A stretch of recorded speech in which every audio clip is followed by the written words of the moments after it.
नमस्कार दोस्तों। आप ज़रा इमेजिन करिए कि आपके दिमाग में कोई ऐसी चीज़ या कोई ऐसा इंसान बैठा हुआ है जो आपकी हर बात को काबू कर रहा है। आप क्या पसंद करोगे, आप किससे नफ़रत करोगे, किस पे भरोसा करोगे और किस पे धोखा दोगे, क्या आपको पसंद है, क्या आपको नहीं पसंद, हर चीज़ को काबू करने वाला आप नहीं हो, कोई और है जो पीछे है और आपको ये बात पता नहीं। ये बात कितनी डरा देने वाली है, लेकिन इससे भी ज़्यादा डरा देने वाली बात तो ये है कि ये सिर्फ एक कल्पना नहीं है, ये सच है और हम सब इसके शिकार हैं। मैं बात कर रहा हूँ ब्रेन वॉशिंग की, जो आज के समय सोशल मीडिया के थ्रू हमारे घर तक पहुँच चुकी है, हमारी टीवी के जरिए और हमारे मोबाइल के जरिए।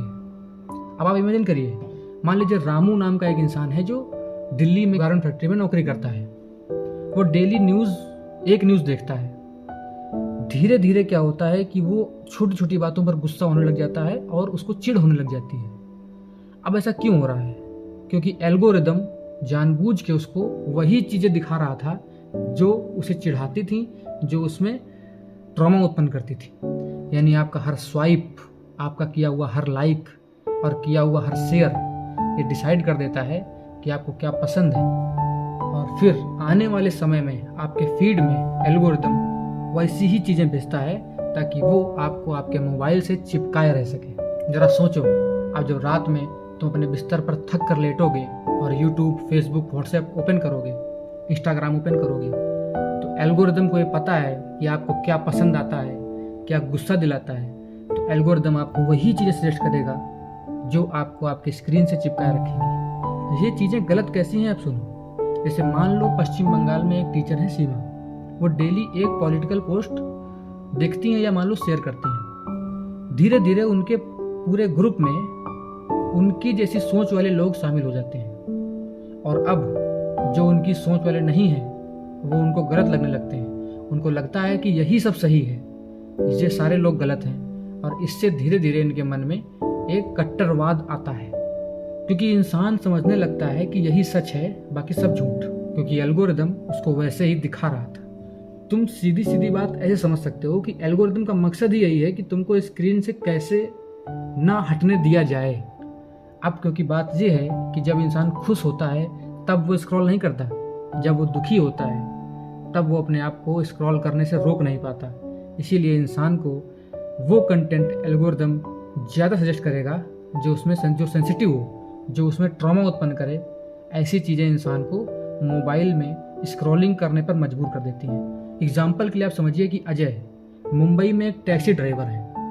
वो डेली अपनी टैक्सी चलाते हैं और टैक्सी चलाते हुए डेली एक मीम देखते हैं। धीरे धीरे वो उसी मीम पर और वैसी ही पोस्ट पर गुस्सा होने लग जाते हैं, उन्हें पता भी नहीं चलता।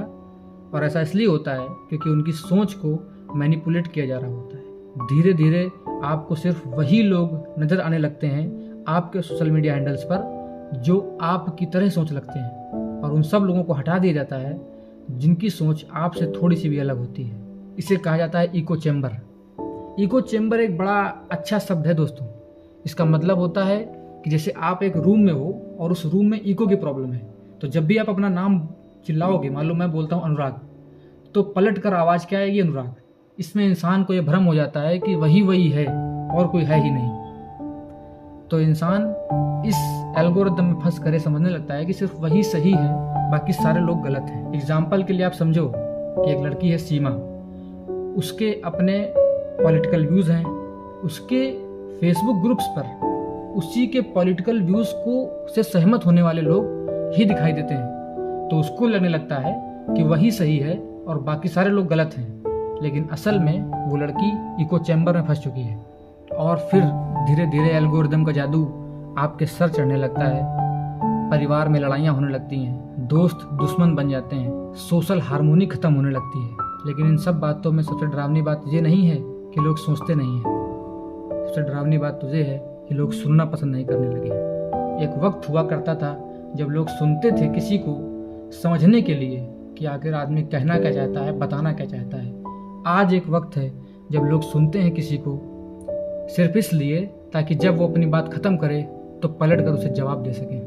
ये अंतर आया है एल्गोरिदम की वजह से। धीरे धीरे हमेशा लग रहा होता है कि हम स्वतंत्र हैं, जागरूक हैं, लेकिन हम सब पूरी तरह से ब्रेन वॉश्ड हो रहे होते हैं। आज इस दुनिया में, इस सोशल मीडिया की दुनिया में सबसे लड़ाई सीमाओं पर नहीं है, सबसे बड़ी लड़ाई जो है हमारे दिलों के भीतर, हमारे दिमाग से है। इस सोशल मीडिया के थ्रू हम एल्गोरिदम को अपने ऊपर हावी ना होने दें, ये लड़ाई सबसे बड़ी है। और मैं इसीलिए कहता हूँ कि आपका हर स्वाइप, आपका किया हुआ हर लाइक और शेयर आपके काबू में होना चाहिए, आपकी इच्छा पर होना चाहिए। इसीलिए जब भी तुम अगली बार स्क्रीन खोलो तो ये सोचना कि क्या तुम ये सोच रहे हो या कोई है जो तुम्हें सोचने पर मजबूर कर रहा है। और जाते जाते मैं आपसे आखिरी बात और कहूँगा कि ये वीडियोस बनाने का ख्याल मेरा खुद का है या फिर मुझे ज़बरदस्ती कराया जा रहा है, इस बात को लेकर मैं खुद हमेशा डाउट में रहूँगा। कमेंट्स में अपनी राय जरूर बताइएगा।